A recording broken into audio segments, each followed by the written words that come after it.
Salvete discipuli. So this is the video for chapter 3, capitulum 3, which is called Puer Improbus, which is the bad boy. So we saw the word puer for the first time last chapter. Puer is one of those masculine words that doesn't end in us. So you would think that puer would end in us. The word boy might be puerus, but it's just puer. And then all the rest of the endings that you would expect to see in the different places on the chart, they're still going to be there in all the same places. They're just getting added on to puer as opposed to replacing the us.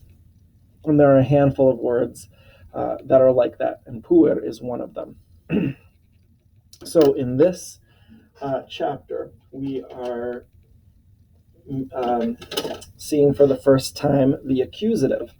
So we already did the nominative. So nominative words end in A.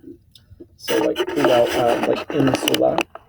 Puella is another word, girl, which we saw in the last chapter. Julia puella est. And Aemilia puella non est. Aemilia mater est, right? Amelia is the mother. Said Julia est filia, et Julia puella parva est. So puella is a first declension word, and so we know that puella is the nominative. Puellae is plural for the nominative. So we saw the nominative. We know the ablative. We've used the ablative singular, and so that's for saying in something. And then we also know the genitive. So puellae means of the girl, and then puellarum. You probably can't read that super well because I made a mistake here, but puellarum is of the girls. So it's the plural of puellae, of the girl. There we go. Then in second declension, we saw the nominative again, puer and pueri for boys. Pueri also means of the boy, singular. But if we're using it in a nominative way, pueri means the boys. Puerorum means of the boys. And then puero would be the ablative for boy. And then neuter is a little different. You have oppidum and then the plural oppida. Oppidi means of, so oppidum is town, towns. Oppidi means of the town, oppidorum of the towns. And then oppido would be the ablative. So in oppido would be in the town, in oppido. And in oppidis would mean in the towns. Okay, so we know the nominative, the genitive, and the ablative, and we've kind of just used the ablative singular, even though we've seen the ablative plural, and we know that there is an ablative plural. Okay, what we're adding this time is the accusative, so which is the second line. So the accusative singular in each of these, what they have is an M. So puella is going to be puellam. Puer is going to be puerum. And second declension neuter is going to be oppidum. So they all have M's. Now, one thing to notice is that for neuter words, the nominative and the accusative are always going to be the same. It doesn't matter what declension we're looking at, they're always going to be the same. And even on the plural side, oppida is towns, and then oppida is also the accusative plural. Okay, now let me tell you what the accusative is for. In order to tell you what the accusative is for, we need to know verbs. We need to know some verbs, and that's another thing that's going to be new in this chapter. You're going to start to see some verbs. In fact, let me go to the chapter real quick. Here is the chapter. Julia cantat. So that means Julia sings. La la. Julia laeta est. Julia is happy. So if you notice, this cantat ends in a T. So whenever you have a person doing a verb that's not yourself, you're not saying I do something, or the person you're talking to, you're not saying you do something. But if you're talking about somebody else, like when we say Julia sings, we're talking about somebody else. I wouldn't say Julia sings to Julia. So if I was talking to Julia, I would say you sing. But if I'm saying Julia sings, I'm talking about somebody else. If I say the mother sings, if I say that girl sings, if I say her actual name, as long as I'm talking about somebody else, and as long as I'm only talking about one somebody else, then the verb is always going to end in a T. Julia cantat. La la. Marcus st. Marcus laetus non est. And even est is a verb, and look what it ends in. A T again. Because we're talking about somebody else. Somebody else being Marcus this time. Julia cantat. La la. Marcus st. Marcus iratus est. So there's another verb with a T. It's the est again. Julia cantat. La la, la la, la la. Marcus Juliam pulsat. Pulsat is another verb, and that means hits. And notice it ends in a T again, because it's Marcus doing the action. So this sentence right here, Marcus Juliam pulsat, is showing us what the accusative is. So Marcus is the subject of the sentence. So we can see that Marcus ends in us ending. So that would be here. Marcus. He's the subject of the sentence, so he's in the nominative. But we're saying Marcus Juliam.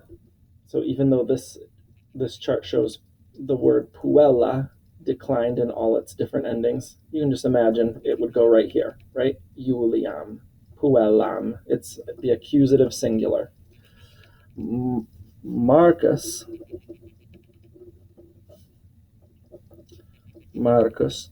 Juliam pulsat. Marcus hits Julia. So the accusative is not the person doing the verb, because that's what the nominative is. The accusative is for the person or the thing being verbed. So it's for the direct object of the sentence. If you're familiar with those grammary words, but if you're not familiar with those grammary words, it's the thing or the person who's getting verbed. So she's the person who's getting hit. So Marcus Juliam pulsat. And so here's the neat thing about Latin. If I rearrange this sentence, if I rearrange the words, I keep the words the same, but I just rearrange the order, and I say Juliam Marcus pulsat, you would think that this means Julia hits Marcus now, but it doesn't. It means the same thing. These two sentences both mean the same thing. Juliam Marcus pulsat. It just means Julia, she's the person Marcus punches. It's Julia that Marcus punches. Juliam Marcus pulsat. It means the exact same thing. Marcus is still the subject because he's still got a nominative ending. Juliam is still the person who's receiving the action, who's getting punched, because she's got an accusative ending. And so this is just one of the ways in which word order in Latin can be flexible. And it's not really the order of the words, like if we said these sentences in English, Marcus hits Julia, And if I said Julia hits Marcus, it changes the meaning. Now it's a different hitter and a different person being hit. But if I rearrange those same words around in Latin, the meaning stays the same because it's not the order of the words that matters, it's what are the endings on each of those words. Now, if we did want to switch the meaning around and say that she hits him, what we would have to do is we would have to put Julia in the nominative. So here, before it was Julia, now we need to just say Julia. Julia. And now it's Marcus who we need to put in the accusative. So instead of Marcus, we need Marcum. Julia, Marcum. And it would still be pulsat because Marcus is one somebody else and Julia is also one somebody else. So as long as we're talking about one somebody else, a T is always going to go on the end of our verb. And those are the two main things. There's a couple other small things that are new in this chapter. And of course, this is all explained to you in that first chunk of your packet too. In the the one that gives you all the historical context and things. Okay, so let's actually take a look at our reading and let's see where this all shows up. So we got all the way down to Marcus Juliam pulsat, which we know means Marcus hits Julia. Jam Julia non cantat, sed plorat. So there's another verb. You can kind of tell because if you're talking about Julia, if you're talking about a person, you expect that the verbs that person does to end in T. And we see a verb ends in T. This cantat ends in T. Non cantat, she doesn't sing. So we knew cantat meant sing because la each time. Sed plorat, here's another one. A new verb. And typically, you're going to know the meanings of these verbs because of the sound. So, ooh, and what does it make sense that plorat means? It means cries, right? Because she's the younger sister, she was just hit, and that kind of looks like the sound of crying. Marcus, read it, ha ha ha. So that's laughing. A little different. We know from graffiti on walls that's what they wrote. That's what Romans wrote to write the sound of laughing happening. Marcus ridet, ha ha ha. Quintus Marcum videt. So here's a new sentence that has a nominative and an accusative in it. So you can remember, like if you accuse somebody, you point at them. And this is also the person who's receiving the action, right? So it kind of makes sense why it's called the accusative. So this is Quintus Marcum videt. So there's Quintus. Quintus Marcum videt. So visible, sees him. So Quintus sees Marcus. Marcus non videt Quintum. So Marcus doesn't see Quintus. Quintus quid? Marcus puellam pulsat et ridet. So Quintus is saying Marcus hits a girl and laughs. Quintus iratus est, et Marcum pulsat. And he hits Marcus. Jam non ridet Marcus. So now Marcus is not laughing. Now, you would think it would say Marcus non ridet, right? Marcus non ridet, but it's non ridet Marcus. Is somebody laughing Marcus? No, you can't laugh a person. Is somebody laughing at Marcus? No, Marcus is in the nominative. So this is Marcus who's not laughing now. Now Marcus is not laughing. So even though Marcus is going on the end of this sentence, that shouldn't really be important to us. What's important is not the word order, but what's important is the fact that Marcus has a nominative ending. So he's the subject. So now Marcus is not laughing. Jam non ridet Marcus. Marcus iratus pulsat quintum. Oh, there it is. So we can keep these two boys straight because Marcus is going to be shown with the darker hair and Quintus is going to be shown with the lighter, not shaded in hair. Marcus iratus pulsat quintum.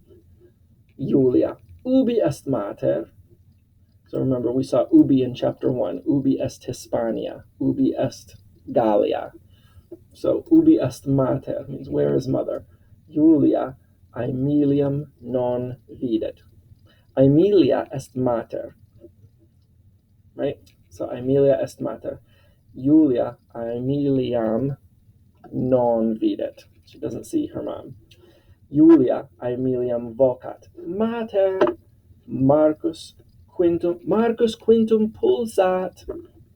Yeah, so the quotation marks extended all the way to the end of the sentence. So she's saying, Mater Marcus quintum pulsat.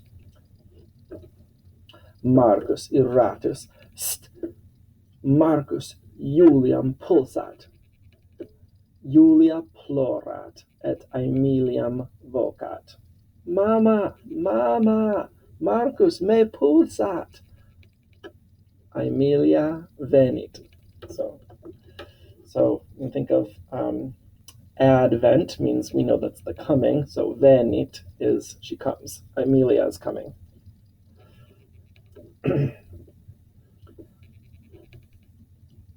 Okay, and so this says Julia cries and she calls. This is still Julia doing the calling. She's doing two verbs now. And who's she calling? Aemiliam. She's calling Amelia. This sentence does not mean Julia cries and Amelia calls. Mama, right? The mom's not calling mama, looking for the grandmother to come. There's no grandmother in this book.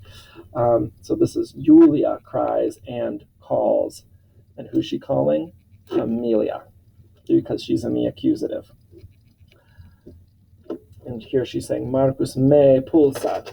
Now, if you want to say Marcus hits me, that's the word you would use, me pulsat. You can think of me as being an accusative pronoun. Okay, so she wouldn't say her own name, right? She would use the word me, and me is used for accusative things.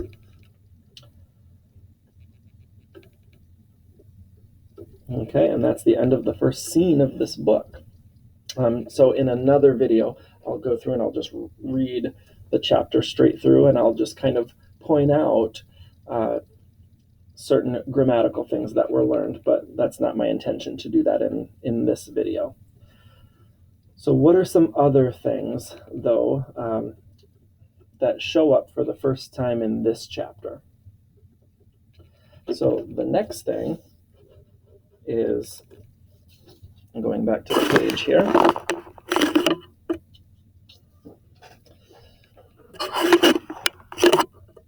is in the last chapter we had several different words for who. We had quis, which is who for a male. We had quae, which is who for a female. If we know that the answer to that who question is going to be a female, like if we ask who is the mother of somebody, we know that's going to be a female, and so we would say quae for who instead of quis. So quis means who, if it's masculine.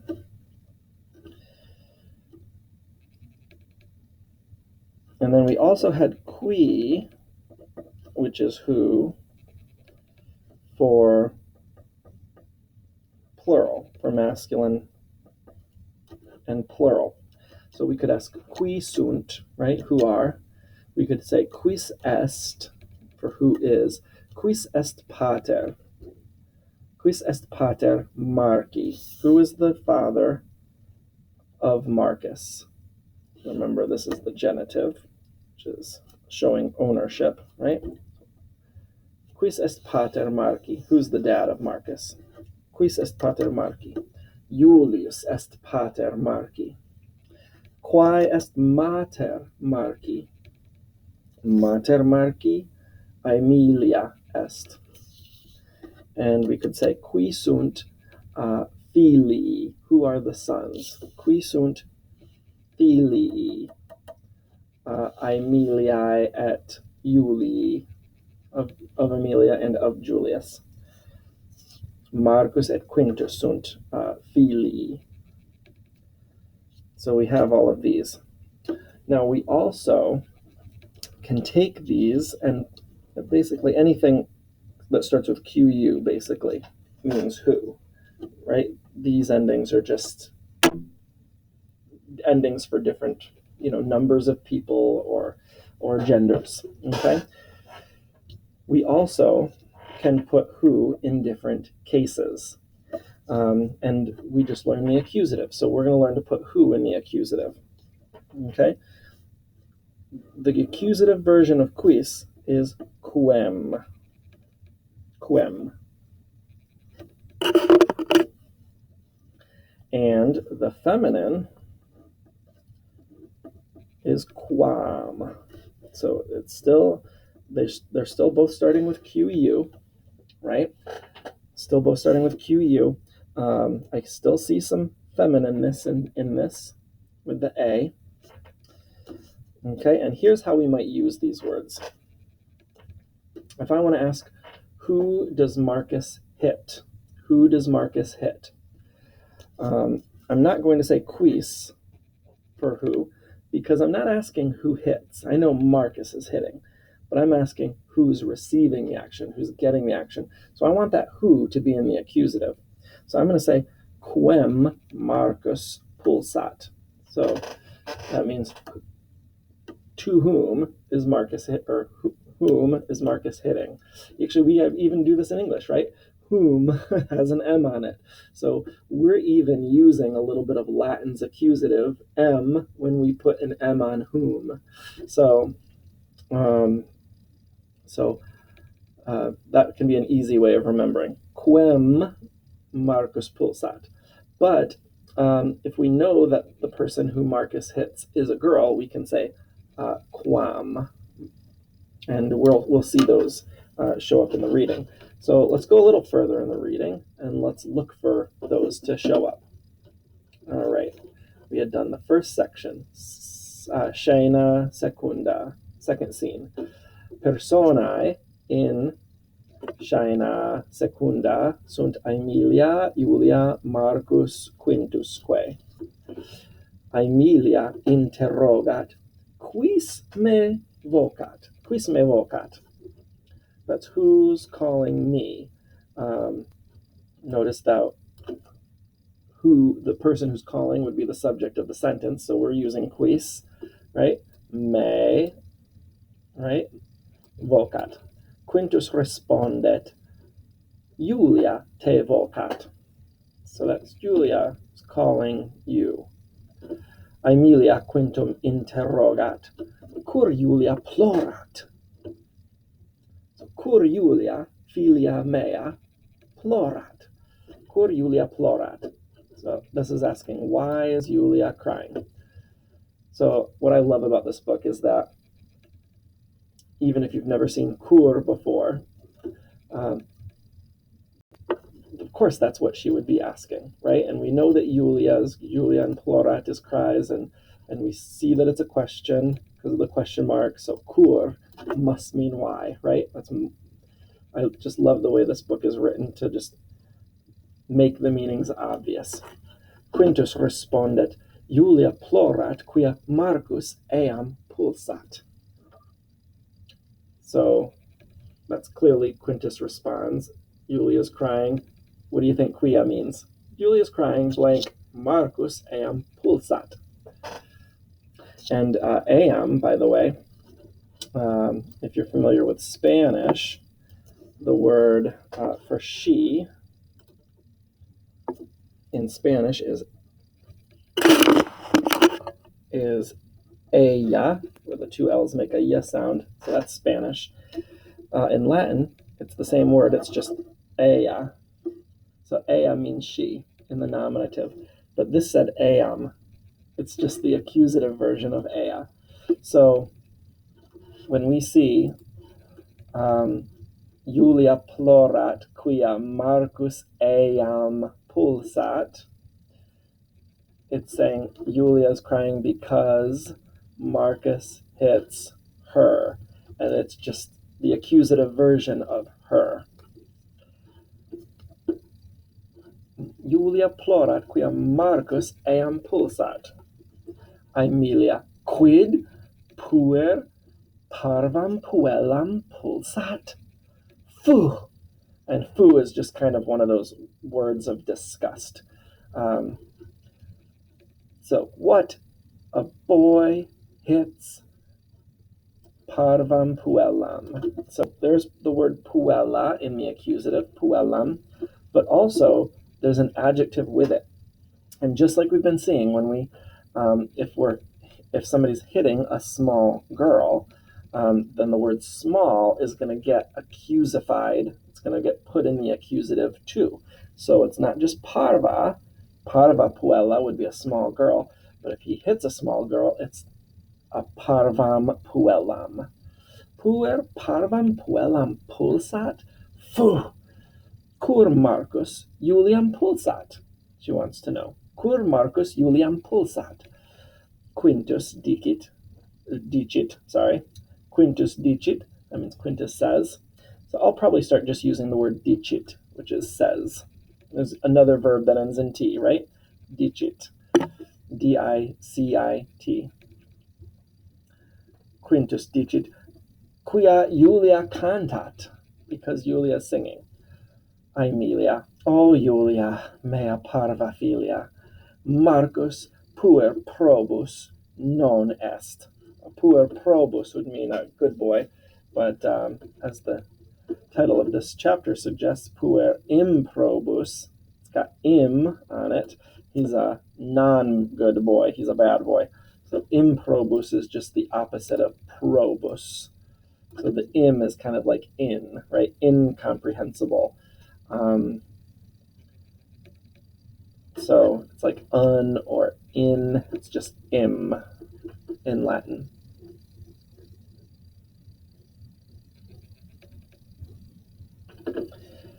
Marcus est puer improbus. Quintus dicit Julia puella prova est. Aemilia quintum interrogat. So this is saying Aemilia asks Quintus, but Quintus is receiving this action, so Quintus is in the accusative. Aemilia quintum interrogat, ubi est Julius? Cur non venit? Why doesn't he come? So, quis est Julius? Estne Julius filius? Minime, Julius pater est. Aemilia dicit, ubi est pater tuus, right? Where is your dad? Ubi est Julius? Cur non venit? Aemilia Julium non videt. So this means Aemilia doesn't see Julius, her husband.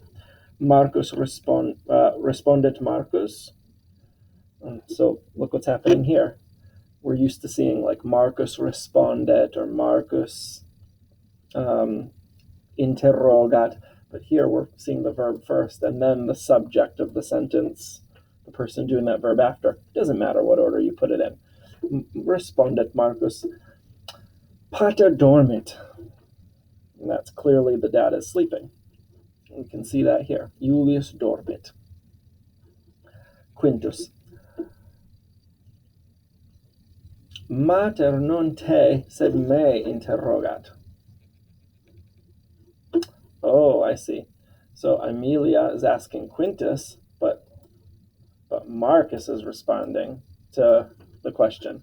And then Quintus saying, Mater non te, sed me interrogat. Aemilia, st pueri, ubi est pater?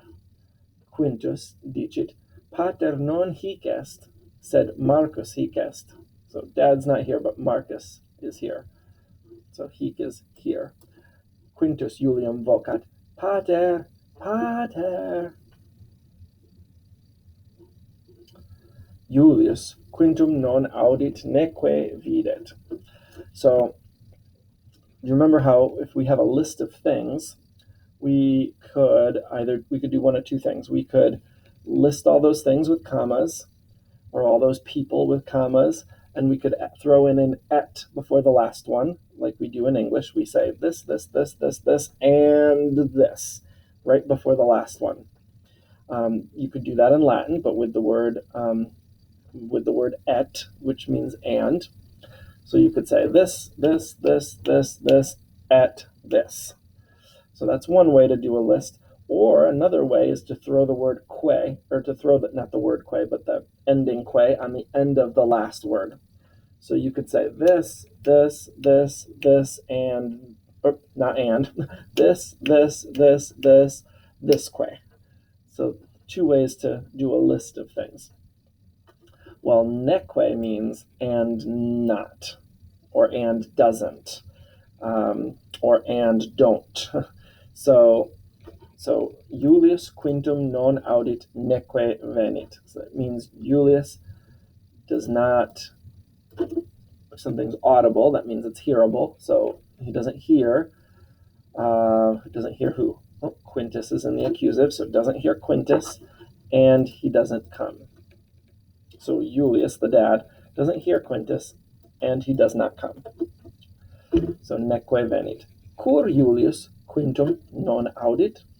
Julius eum non audit. So eam was her in the accusative. Eum is him in the accusative.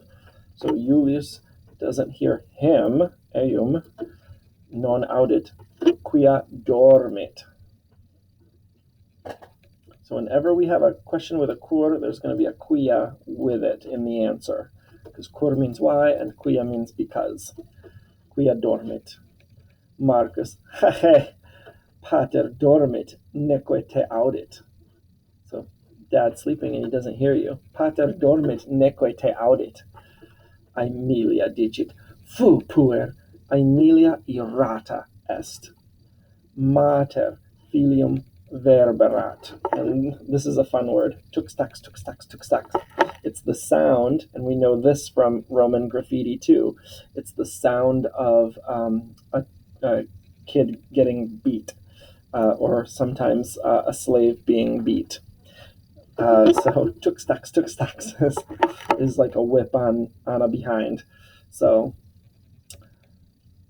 Aemilia irratas, mater filium verberat, tuxtax, tuxtax. Marcus plorat, Julius eum audit, iam non dormit pater. So now the dad's not sleeping. So he hears oohoo. And we have a scena tertia. We have a third scene, and that's the last scene. There's nothing really that new. There's no new concepts. It's just more actions, more things happening in the story, but with the same things being taught. So there's some new. Don't think there's actually any new verbs. We've already seen heek for here.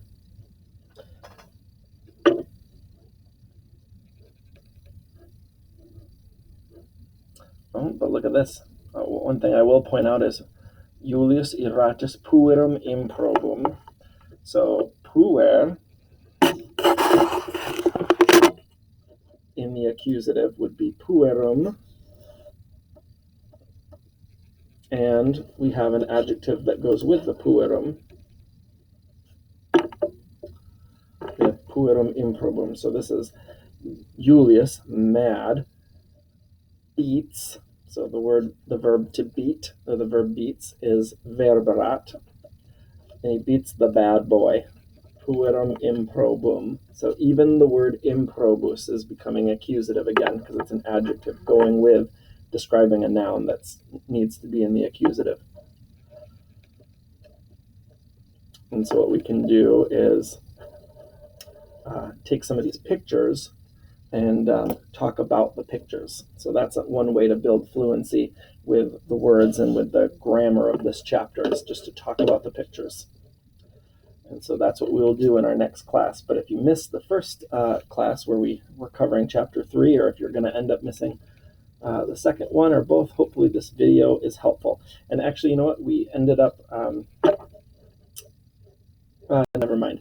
So yeah, I will include a video of just straight through reading of the entire thing. All right, so hopefully this was helpful. All right, valete.